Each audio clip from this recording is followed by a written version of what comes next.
what we're going to talk about tonight, and what I've been asked to talk about, is Islam and kind of just some of the basics and some of the basic understandings. Just to let you know, like, why am I talking about it? Is I've lived over there for several years, and I've lived in all of the Middle Eastern countries. I've been to Iraq and Afghanistan, Kuwait, Bahrain, Doha, Qatar, a little while in Yemen. I also spent some time in Africa, in the Muslim areas over there as well. So I've had a lot of experience dealing with the people and the tribes, and trying to get to understand them. Never have looked at it from a missionary standpoint or a Christian standpoint. It's always been business and being able to relate to them, and being a U.S. citizen and kind of having a Christian culture and trying to deal with them is one of the things that we've done. So what I'm going to do tonight is just try to take a few minutes of your time, and if you feel like asking questions, feel free. I'm pretty open about that. I don't have a problem with that. I just wanted to do that so we could take a look at some of the stuff, and I'm going to have Gabe over there hitting my slides for me. Usually I have a little click it so you can see it. Just some basic understandings is we call Muslims the people. They're Islamists. They are the ones that study the religion of Islam. And their Bible, or their book, is the Quran, and that's what they use. And they study the Quran much more than most Christians study the Bible. If they're true Islamic followers and Muslim followers, they will have memorized most of the Quran in their lifetime. Usually they will do that before they're about 13 or 14 years old. Now, mind you, they don't do much else. All right, I mean, that's just a factual thing. If they're tribal, especially in some of the countries like Afghanistan, that's one of the things that they'll spend most of their time with their kids doing, is just studying the book. So that's one of the things you'll find out with them. And that's just a normal symbol that you typically see with that. Go ahead and go to the next slide. All right.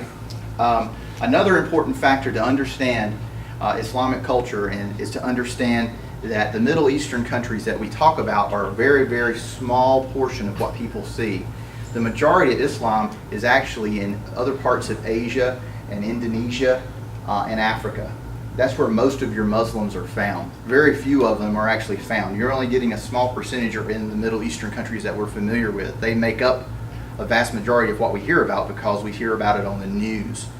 But when you look at Muslim culture and you look at Islamic studies, you have to understand that they teach and they live in a class society. They're very much into upper class and lower class people. And if you look, if you're Muslim, you hold an extra echelon in their system. If you study the book and you are a follower and you are Muslim, you are already given a significant standing in their society. Now, within that society, there are classes within it as well. And we'll kind of look at that and discuss it a little bit as we go along today. But you'll see that. The other class of people are people who convert to Islam. And that could be Christians, that could be other religions, Jews, that convert. If you consider yourself a Muslim, but they'll look at your lineage to see if you are someone that was born into their religion or if it's someone that's converted into the religion. And then an important part that I like to show is that Christians and Jews are actually protected in the Quran. That's not what you think because of what we hear on the news. But in the Quran, in their teachings, it actually says that they're not to hurt or bother or mess with or disturb or try to convert Christians or Jewish people. They are considered a protected people, meaning that if you're in their class system, that you should be given rights and privileges. And by Quran teachings, again, this isn't talking about the people that we see on the news, but by Quran's teachings, you should be able to practice your religion openly and freely without any interaction by the other Muslim people in your area. Now, we're going to look at this because that's not what necessarily happens, and that's mainly because of sects of the Islamic community. And why that happens, we'll look at that a little bit more. And then anything below Christians and Jews are considered a slave race. You'll see that a lot in the Middle Eastern countries. If you see people of African descent, which are dark-skinned, or Indians, they typically do not treat them very well at all. They are very much lower class. They will not treat them well at all. They are usually servants. If you've ever been to Kuwait or Dubai or Bahrain, you'll notice that most everyone there that's working is either Bangladeshi or Indian, because they bring them in, they take their passport, and they put them into servitude to a sheikh or someone who is a head of a household. And then they're made to work for them for however many years. Typically, most of them are treated fairly well. They're given pretty good privileges and stuff, but they do work them all the time. But they usually take care of their family, they feed them, they clothe them, but they do have to work. And typically they don't have their family with them. If it's a woman, she will usually have come by herself to support her family in India or wherever she happens to be from. Or if it's a man, typically he comes by himself. They'll know that they have family, so that's another thing they hold over their head, because they're like, well, you don't get a break to go see them. Some of the guys we had over there, it had been 3 years and they have never been back home. I mean, they're stuck in servitude until that time. Just keep hit the button a couple of times. The question that, as we go through this, that kind of is pressing is: are there Judeo-Christian? You can hit the back button. Are there Judeo-Christian foundations in Islam? And sometimes a lot of people have problems with that. How many of you think there are? That there are some foundations in Islam? Do you mean similarities? The similarities. Are there similarities in that? I don't think so. I wouldn't think so. All right. It's hard to believe, but there actually are a lot of foundations that are very similar. A lot of things that we're going to discuss might be a little bit shocking to understand what happened because of how Islam came about. A lot of the teachings of Islam came from Christian knowledge.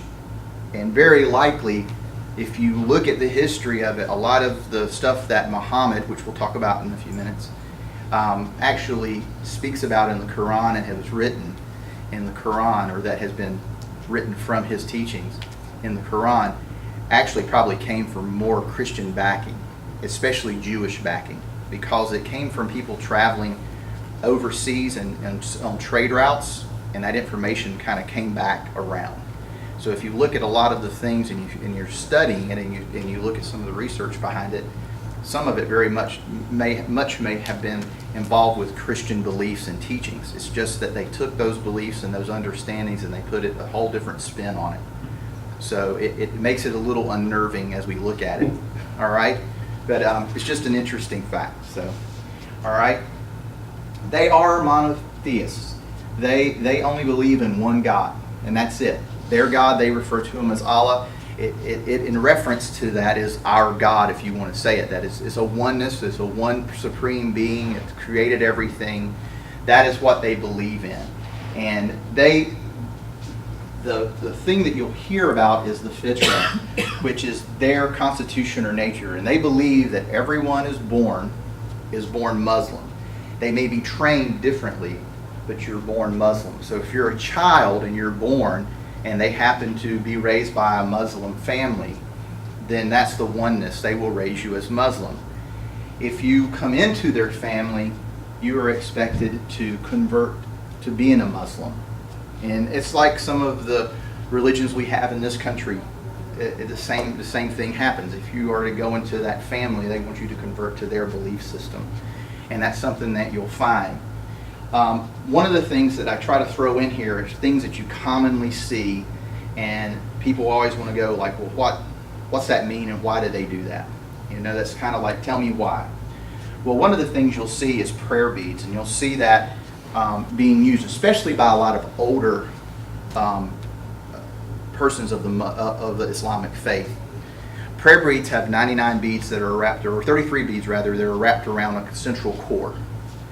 And of those 33 beads, you go through them 3 times. And the first time is every time you touch a bead, and every time they say it, they just repeat this little saying. They just go, glory be to Allah, or glory be to God. And then they'll come back around and they'll go back through them and they'll say, praise be to God. And then they'll go through God is the greatest. And then there's a little end on that prayer bead. And I've got a picture of one in here. I don't know if we'll get to it tonight, but if you're curious, we'll see it. And there's one last little long, usually a long cylindrical bead that's on the end. That would be the last one that they would rub. Generally, what you see those beads are worry beads. Most of the people you see, they're not really saying anything. They're not made to say anything. It's not something that their religion dictates that everyone has to have prayer beads. It's kind of like a rosary bead. The older people you'll see, a lot of times they'll just walk around with them in their pockets. When I was over there, I used to keep one in my pocket all the time. First, it was distracting to the people I was talking to. It made them a lot more comfortable with me. But typically what I was doing was just saying, okay, instead of rattling my keys, I can take this thing out, go through the beads.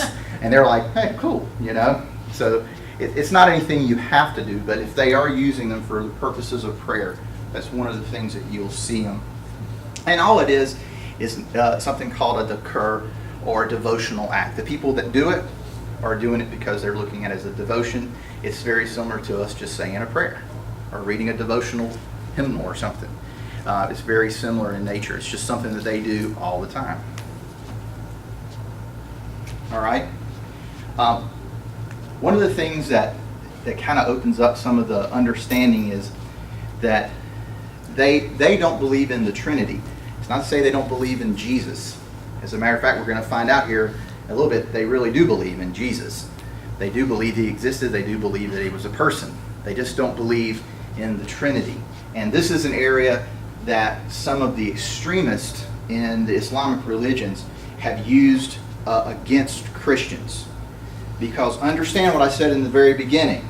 They're supposed to, with open arms, let you practice religion openly. They're not supposed to punish you. They're not supposed to have you try to prevent you from practicing your religion or your religious rights. However, if you look at this, since they don't believe in the Father, Son, and the Holy Spirit, they only believe in God as a one omnipotent being. He couldn't have had a progeny. He couldn't have had anybody else. That if you believe in the Trinity, you are committing blasphemy, in which in the Islamic faith is a fate punishable by death. And it's the only unforgiven sin that you can have inside of the Islamic faith. And typically they will do a lot of very nasty things. One of the things that I've seen personally is stoning. And they do either bring people out in the middle of the open square, and usually it's the men will come out, including little boys. They will all throw stones until the person is dead, until the stones are basically stacked on top of them. If they're in a larger community, sometimes they will bury them in a hole where nothing but the head is out, and they'll just stone their head until they're stoned to death. And that's all you have. It's barbaric to us, but to them, it's what they believe is right. Now, keep in mind, I've not seen anybody killed for blasphemy. Most of the times I've seen the stonings or floggings, typically it's for other crimes, but that is one of the things that you will see. Why do they look at this, and why do extremists use this? Well, really, it's not blasphemy as you may think of a spoken word. The thing that is actually the punishable act is something called shirk, which is idolatry. If you have a graven image, and it has to be a graven image that you are worshiping, that's what they consider blasphemy. It's not that you say that you worship another God. It has to be something that's tangible and physical that you're saying. But what a lot of the extremists do is they say that if you're praying through Jesus, that is an idol, even though that wasn't the true meaning of the word. The true meaning of the word was that before Christ and during the time of Muhammad, and during probably the 1600th century, they actually were looking more at pagan religions, ones that actually had graven images that were out there, and that's one of the things that they did. Now, this is the other problem that we have, is that the way that the Islamic religion is based, they can actually have one of their leaders issue fatwas. And you've probably heard that on the news. They love to use that term on the news, which basically is them making a legal action. A priest, if you so want to say it, and we'll look at that in a second too, some of the names for that. They actually have a priest that will say, Well, I'm saying that this is a new rule. This is a new sin. This is something that I'm saying is punishable. It has nothing to do with Quranic teachings at all. They're making this up out of their own head, and the people that study the Quran and understand it will be the first to tell you that's not what it's there for. It's talking about graven images. It's talking about paganism. It has nothing to do with that. And if you're an imam or you're one of their priests, and you're saying that there's a fatwa that you're putting out to say that you should harm somebody, you're going directly against the teachings inside of the Quran. So that's just one of the things you have. And again, I'm not trying to start any problems or anything, and I'm not trying to convert anybody at all. I'm just saying that you have to understand. I hate to say you have to understand your enemy, because it's not really your enemy, but you have to understand to be able to help convert. If you don't understand what they understand and believe what they believe, then you're never going to be able to help them convert to Christianity. It's just no way. So that's what I'm really trying to do. So I don't want to push anybody's button and say, man, this guy's like totally believing everything. Okay, so does this only apply to people of the Muslim faith, or does it apply like if you're a Catholic and you live in a city that's full of like the Muslim faith? Yeah. And you have a Mary, or they have like that rosemary beads. And that's a very good point. One of the things you see is, keep in mind that when we're looking at this, you have to look all the way back to 1600 century. I mean, this is a long time ago, and a lot of this stuff that they're doing is still based in that teaching, because they have not grown. They do not grow at all. They believe in what they believe, and it should stay that way. So when you're looking at that, Catholics are especially vulnerable as a Christian belief, because they worship Mary. So they're a lot more likely to be considered committing a shirk or idolatry, because they worship Mary, and they would have that in their church. Rosary beads, not so much, but if you see them, if they see that and they see that likeness and they assume that you're praying to it, that's when they would be a problem. To have images, crosses, Mary, flags, banners inside of your church building would not be considered a true shirk. It's just a decoration. You can see where extremists can use that to kind of put a mirror and try to convince people that it is. And that's what's happened.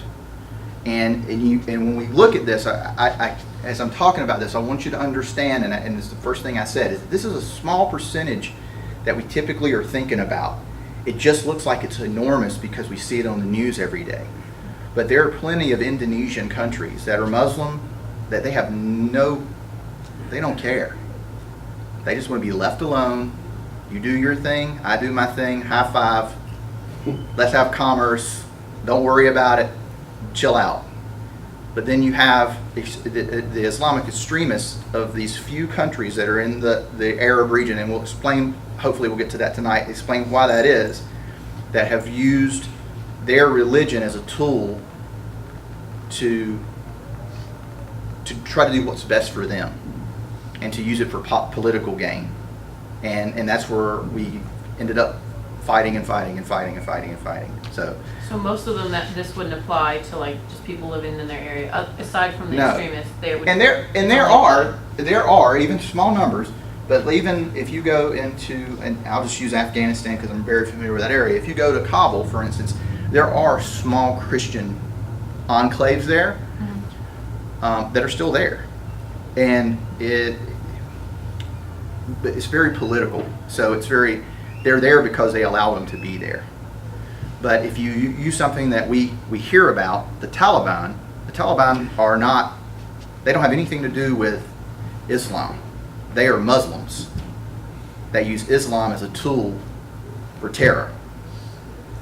The Taliban is a political party. That just like Republicans and Democrats are.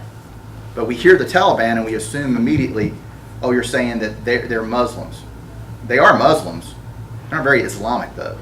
They don't really follow the teachings of the Quran. They use the Quran as a tool to put shadows on everything to try to influence people and strong arm people into following what they want them to follow. And if you don't follow them, they just kill you. It's pretty simple. And they use extreme punishments, usually on this side of the punishments, to enforce it. And they don't care your age, they don't care your sex, they don't care your wealth status. All they care about is making a point. They will take a 7-year-old boy and flog him to make a point, especially if it's in a small village. Because if they do that, then nobody's going to want to mess around with them, because they'll say they'll even do it to a kid, which is opposed to Quranic teachings. But they'll say, well, he did it because he broke a law. Well, he's not old enough to know that the law was even broken. So it's something you have to keep in mind as they go through it. It's a good question, though. All right, go ahead and just pop through the... I've got these where I usually have a clicker, so it's easier if I just keep going. Not too fast. Right about there is good. I just trying to understand, looking at this as monotheist, and how does it relate to Judeo-Christian beliefs and foundations, is that we see the story of Ishmael and Isaac, and we look at the 12 tribes of Israel. And there were actually 12 tribes that are Arabian tribes that came from Ishmael. And the way the Quran teaches is they believe that he was the one to be sacrificed and not Jacob. So we're not going to get into in depth why they think that and all that, because it's not important. But what's important is to understand that these 12 tribes were very much like the 12 tribes that we're familiar with. They broke apart, and as they broke apart, they took the teachings of the Quran or Muhammad with them, and they were very susceptible to that teaching. So that's one of the reasons that you'll see that. Now, one of the reasons I didn't put every tribe down here. I put 3 of the major tribes that you need to kind of be familiar with, because it explains some of the processes that you see. You have Persian Arabs. This was an original tribe, but they were real party goers, is the easy way to say it. And it's pretty much a non-existent tribe of today's world. It's hard to find their lineage. It's kind of a lost tribe. But they died because they were very wealthy, they were very rich, and they lived very decadent lifestyles. And it is the Muslims' belief that that's why they died. That's why they died off. Because they weren't following the teachings of the Quran, they weren't being humble, they weren't giving to God, they weren't serving God, so they died. The other ones you'll see are pure Arabs that are Yemen. If you look at the Yemen, the small little country of Yemen at the very bottom of the Arab peninsula there, that's a very stringent Arab tribe, and they have a very stringent belief system. And the reason I mention this is because as we start moving through and we start kind of looking at I'm trying to think of the best way to put this. I want to say Islamic belief, but if you look at the Muslim sects, if you look at the Arab Muslim sects that are out there, the country that they're in greatly influences the way that they interpret things. And the Yemenis in that part of the Persian Gulf, they truly believe that they are truly Arabs and that they're the true Muslim beliefs and followers. Typically, most of them believe in a certain breakout division of the Muslim religion that is quite violent. And we're going to talk about that as we move along. Because when we talk about that, you're going to hear 2 words all the time: Shias and Sunnis. Shias, very small group of people out of the whole Muslim religion. Very small group. They cause a lot of problems. They're very violent. They're the way that they interpret things is very direct. And they don't have a lot of latitude or interpretation when it comes to their religious beliefs. The other sect that we talk about are Sunnis. And when you see that, you'll see that those looking at the vast majority of Arabs, that's where that most of them say they come from, because they were the true progeny of Muhammad. And that's one of the things that you'll see as you go through it. Keep going. And I apologize, my slides are not doing what they're supposed to do right here, but we'll just go through it. It's okay. Do they believe in prophets? Yes, they absolutely do. And they believe in the same prophets that we have as Christians. And they use those same prophets, and they teach from those same prophets as we do. They believe Adam was the first man. They don't believe that he had any special lineage or any special calling. They look at him as just a prophet, and that his life was as a prophet. And if you read about Adam, and again, I have not read and sat down and read the whole entire Quran, not really into it, and it's really hard to read, especially if you try to read it and it's in English. It'll make you go cross-eyed, and it talks back and forth a lot. If you don't have someone to help you understand it, it will make you go crazy. But from the understandings of it is they believe Adam was the first man, and as he grew up and as he went forward, he was a prophet, and his words are written down as that of a prophet. Noah was a very significant player inside of the Muslim belief. And again, let's look at the names here. Think about how they influence us, coming from the Jewish religion to the Christian religion and then a Muslim religion.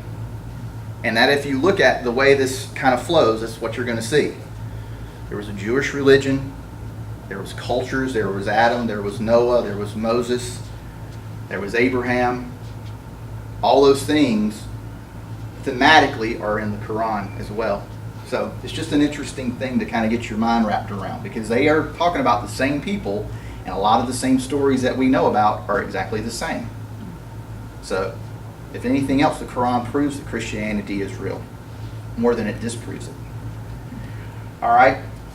Abraham was the pioneer of Islam because he was considered to be the first true Muslim, and his son populated the entire Arab world and spread the word of Islam. And then Moses. It's unique that you look at Moses, because Moses is actually mentioned very frequently, very much like you see in Jewish religion. You see him used as like a big grandfather figure.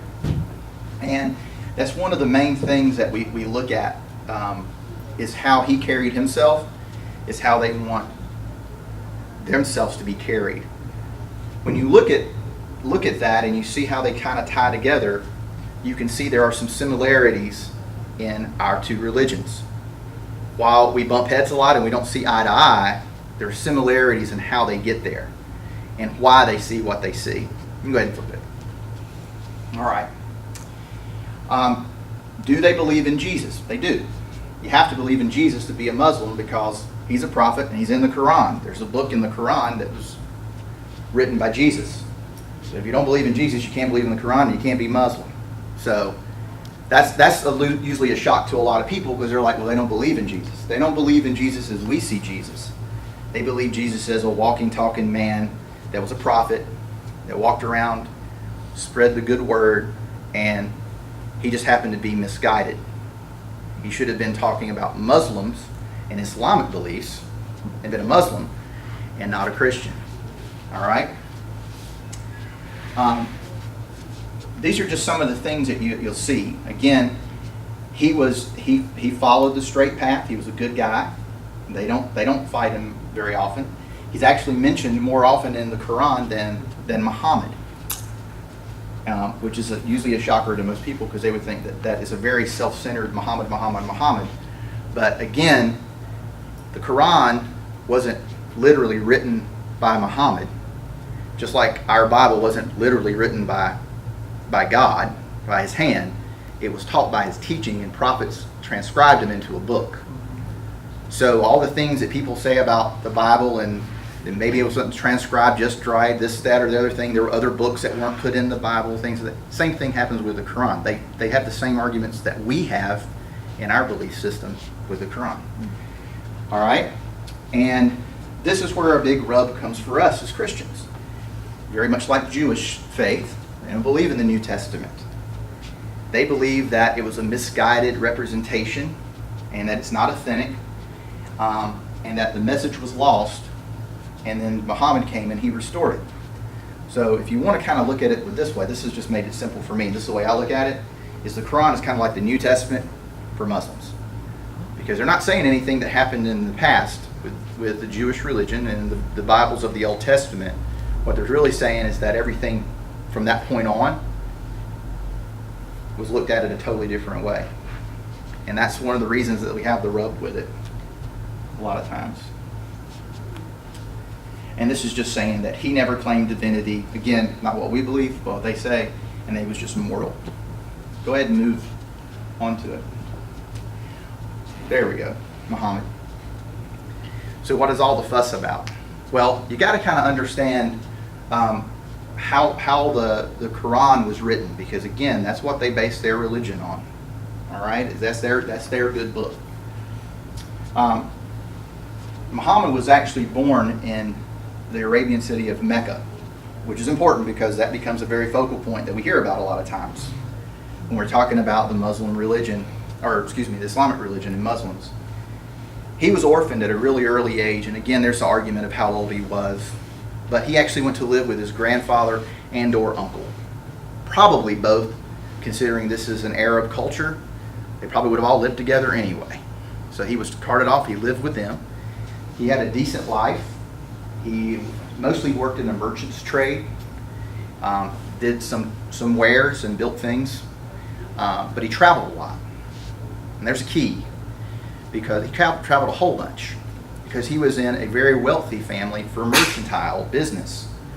Well, if you're in the Arab countries, and again, I don't have the slide in this particular set, but if you look at what some of you may have heard of the Silk Road, and you look at all the travel routes that come through the Arab area, they go directly through Jerusalem. They go directly through all the areas where Christianity was taught, believed, and Judaism was taught and believed.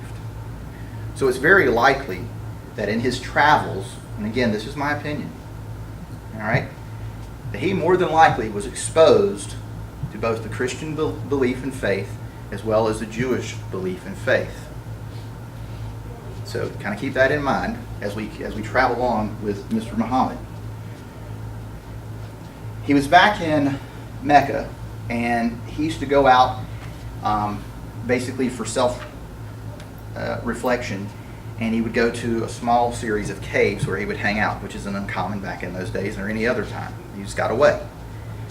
Well, what happened was he said he was visited by Gabriel, and that Gabriel, same Gabriel we're talking about in our Bible, came to him and had a revelation of God and told him all these things. And from that, he developed his teachings. He wasn't very well received, as you can well imagine. A lot of pagan religions, a fair number of Jewish and Christian believers were in that area because they traveled. A lot of pagan religions were out there at this time still, especially in the area that he was in, the Arab, Central Arab area. And if you look at Mecca, just so you can kind of get your hands around where that is, that's about smack dab in the middle of Saudi Arabia. Just so everybody kind of has an idea of where that's located. Because that's going to become important as you look at how they celebrate their religion and what things that they have to do in order to be considered true Muslims.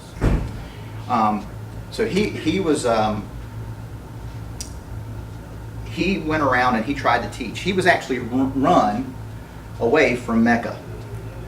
The people, please keep on going. All right, just stop right there. He was actually run away from Mecca, and he went to live in a place called Medina, which is another area that you'll sometimes hear about with Islamic beliefs. And he got some followers, and they came and overthrew the local government in Mecca, and that's really where the Islamic faith started to spread from. And it was just like a firestorm. It just went out to these religions. Now keep in mind that they went to the pagan beliefs, and because of the shirk and their beliefs said, we'll kill you. Believe us? Die.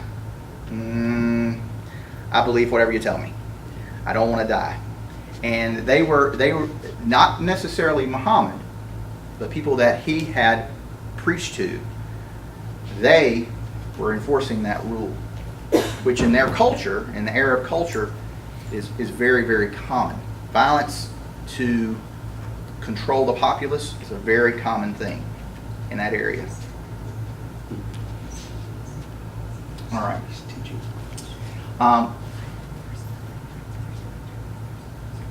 Muslims do believe in our Bible up to the point of the New Testament. And they don't disbelieve everything that's in the New Testament. They just think it's not accurate and that it's not authenticated. They believe that that is the one and true Word of God, that the Quran is that one true book. So when you look at their teachings and the things that they study and learn from, that's what you're using. Okay, go ahead and hit that. I'm just going to pop it real quick. Hold on a second. Go ahead. This is another area that'll help you understand. This is where he flees Mecca for Medina.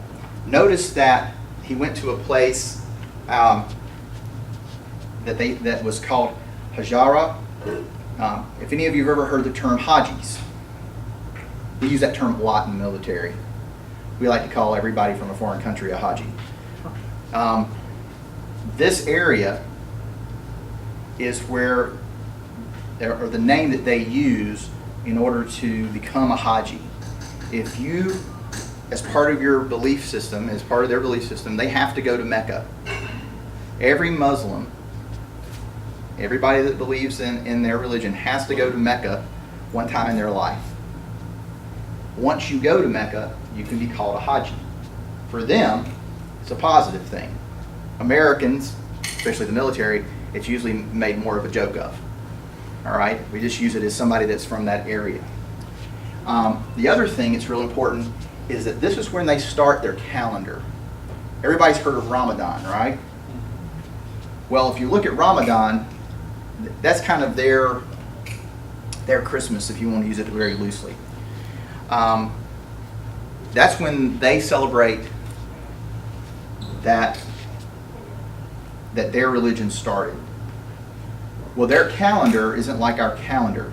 It only goes for about 54 days, based on which person is interpreting it. It's not a concrete science. They let their imams, their priests, basically interpret that. And it's based on a lunar calendar. So based on when the moon is in the right place, and if that person happens to see it says it's full, then that's when it starts. It's kind of like that. So it's very important because Ramadan will not start the same time every year. It usually starts somewhere between August, September, October, somewhere within that. But when they're celebrating it off of their calendar, not our traditional calendar. So it's just a unique little finding. All right, go ahead and go on. Just remember that it has 114 chapters inside of it. They're very short. They're not very long if you ever look at them. The Quran is actually a very portable, transportable device. So it makes it very simple and easy for it to be transported around and used for teachings. And they use that a lot. All right. Go back just for a second. I put in here that it was written in Arabic. Some of the fundamentalists believe that if you can't read and understand Arabic, you can't be Muslim. That's not necessarily the true interpretation of it. But their thing is it was written in Arabic It was written by an Arab, so therefore you must be Arab or understand Arabic to be able to read it. If any of you ever looked at Arabic writings or teachings, that would be extremely hard for people to learn. So if you had people that were reading the Quran, and they were your imams, and they were the people that were supposed to be preaching to you and telling you what was in the book, you're going to believe whatever they tell you, because you wouldn't have the education or the ability, especially if you weren't from the Arab area, to understand what they were teaching to begin with. So, and this is just showing you the prayer beads. This is you'll see that there's 11 beads, 11, 11, that's 33 beads, and this little part right there, that's the one I was telling you about. So that last, the 34th prayer, where they just say, God is the greatest, or Allah is the greatest. All right. Okay. How are we on time? Are we doing this for like an hour? Take about 5 minutes. Okay. All right. I'll tell you what I'll do. I'll do this real fast. I don't really talk about these. I just if you guys are interested, or you know people that are interested and they want to hear more about it, just again, so that you understand what they're believing, so you can help convert them over to Christianity, which is what they need. This will be a very important part, because this is one of the things you'll find. I'm going to pop through these pretty quick. I just want to show you. These are the five pillars of Islam, things that they have to do. And instead of trying to go through everything, I'm just going to go ahead and go through this. They have to give testimony. They have to declare their faith. That's something that they do all the time. And they do this through prayers, which they pray frequently throughout the day. There's 5 times a day for the Shia, and there's 3 times a day for Sunnis.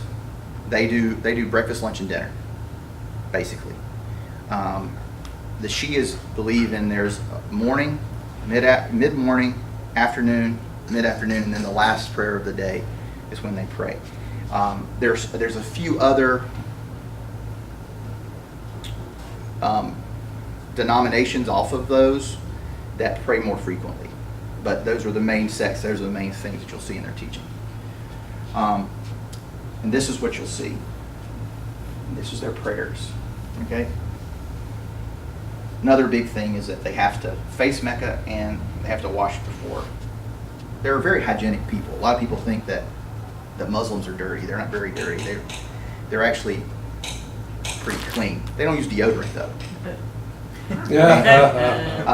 But if you look at where they're from and how they've lived, there's certain things that go along with that, and it makes hygienic sense that the teachings from Muhammad basically was like, you have to shave this, you have to wash this, you have to do this. It all is based on hygiene more than it is religion. But anyway, a call to prayer, and their prayer day is Friday. Jews typically are on Saturdays, and Christians are on Sundays. It's just the way we do our calendar. All right? And you'll hear that if you're ever in an Arab country, you would definitely know where the minaret is, because you'll hear it all day long. Because imams, when they do call to prayer, it is on a loudspeaker. It is very loud, and it will go through an entire city. Kind of like our tornado alarms. That's what you'll hear. And in the morning, that will wake you up just like the rooster. All right, just get used to it. They're a very giving people. That's part of their religious beliefs. Again, a lot of this has been used against them, but they have to give alms, and very charitable. Typically, the only time you see this in our context is when we talk about Ramadan. But if you look at a lot of the smaller tribes, especially Bedouin tribes that live in Iraq, and even some on the Iranian border, and especially in Afghanistan, they take care of their own people. Now keep in mind that when we look at this, their giving and their charitable donations are in a very small population, 2,000 or 3,000 people. Their giving doesn't have a large economic effect. A lot of it's, I give you a goat so you have milk, you give me a day's labor. That's kind of their give and take. It's a little different. Go ahead. All right. This is just their own system of belief. This is where Ramadan comes around, but once a year. But it's their month of basically saying that they are truly practicing in their faith. A lot of people think in Ramadan you can't eat, and that's not true. They eat a lot. They celebrate a lot. And in some of the countries they drink a lot in that celebration, even though that's really not very Islamic teaching, including the Quran. But they just can't have any eating, any drinking, and they can't smoke. You can't have anything in your mouth. Chewing gum is completely against the rules. If you're in Bahrain, Dubai's not as bad. Qatar, or especially if you're in Kuwait. If you're in Kuwait, or especially if you're in Saudi Arabia, you will be put in jail if they catch you chewing gum on the street. There will be not some guy that knocks you on the shoulder and says, we don't do that here. They will just take you to jail. Typically, it's until nighttime, and then they release you, especially if you're American. So you just have to kind of go sit in one of their jails, which is not fun. All right, not that I've done it. But I know people that have. It's not fun. They don't beat anybody up or anything. It's just hot, miserable, and there's a lot of people. Because in their juris system, they don't feed you, they don't clothe you, they don't do anything when you're in jail. That's up to your family. So if you don't have family and you don't have friends, you won't eat and you won't have anything. And if you don't make friends real quick, you're going to be sucking wind. That's the only way you can say it. All right, and this is just the end of Ramadan, and you'll hear about Eid. That's why I throw that in there. And then this is the last thing, the pilgrimage to Mecca has to be done at least once in a lifetime. And you'll see huge numbers at the Kabbalah. They're worshiping during it. And then once they're there, that's their Hajj. And they are considered Hajis then, and they can use the name. I'll stop there. So I just wanted to say that those 5 pillars is what everything's based on for them. That's what they follow. I just have one question, because the one thing that's most shocking to me is what you said about equality between the sexes. Because I don't see that at all. In fact, I've heard so many different books written by women who were, put in the slave closet throughout the day and abused and all sorts of stuff. And that part was shocking. Yeah, and as I go through this, again, if we talk more about it, I actually have a little section on that. In the Quran, it's very, very clear that women are just as equal to men. However, a lot of the, especially political parties, have used their system to hold women down and hold them, especially like in Afghanistan. And we see that a lot in Afghanistan. And I can speak to it a lot better there because most of you've probably seen on the news, you've seen Afghan women walking around with burqas. The only place really you see burqas are in Yemen and in Afghanistan. Yemen, very fundamentalist extremists. Afghanistan, run by the Taliban, which as a political faction actually came from the Yemenis area. Most of you have heard about that through the news with the bombing of our Navy ship there and all that kind of stuff. That's the extremist parties. If you look in other countries that are Muslim, like India and other countries, they're not near as oppressive toward their women because they don't see them as a threat. Muslims, people call themselves Muslims, they have used the teachings in the Quran much to distract from the reality of what's being taught. I have a good friend of mine that's an imam. I keep trying to, I don't talk to him much anymore, but every once in a while I'll hit him up on Facebook or send him an email or make a telephone call. He works overseas some, and he lives over in Dallas-Fort Worth area. And I talk to him every once in a while. And he has a unique spin on it because he's a totally American, an imam here, which is their priest, and he gets to go overseas. And he has a lot of time appalled by what he hears by some of the locals because of what they are teaching. And they're oppressive, but if you look at the larger scope of it, they're not as oppressive as we think. We focus on that for our own political gain, and it's good to televise it, but it's mainly those things that you're seeing are done by political parties and holding the women down, especially in Afghanistan. Afghanistan, that's a big, they've done it for so long that it's become their habit. And when you go into a village, that has been primarily Taliban run, and you're talking to their leaders, they don't want to hear about you allowing their women, their girls to do anything else because they're afraid of the change that's going to take place, and they're afraid of what's happening. They've been oppressed for a long time, and they look at it as being a Pandora's box. Is that if we don't oppress them anymore, what are they going to do to us? Mhm. So that's one of the things you'll find. And again, I can talk more about it. I've got some slides that kind of help explain it. I'm probably not doing a great job of it. Anybody got any other questions or anything? Okay. I hope you found this informative. I hope that you, if you want to hear more about it, I've got a whole bunch more stuff. I just kind of threw these slides together and put them together, and so you guys could kind of get an experience with it.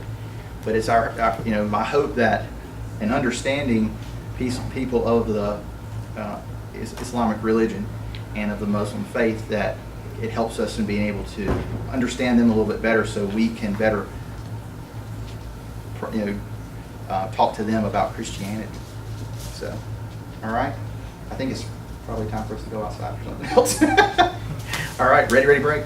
Thanks, Jeff. All right. So quiet.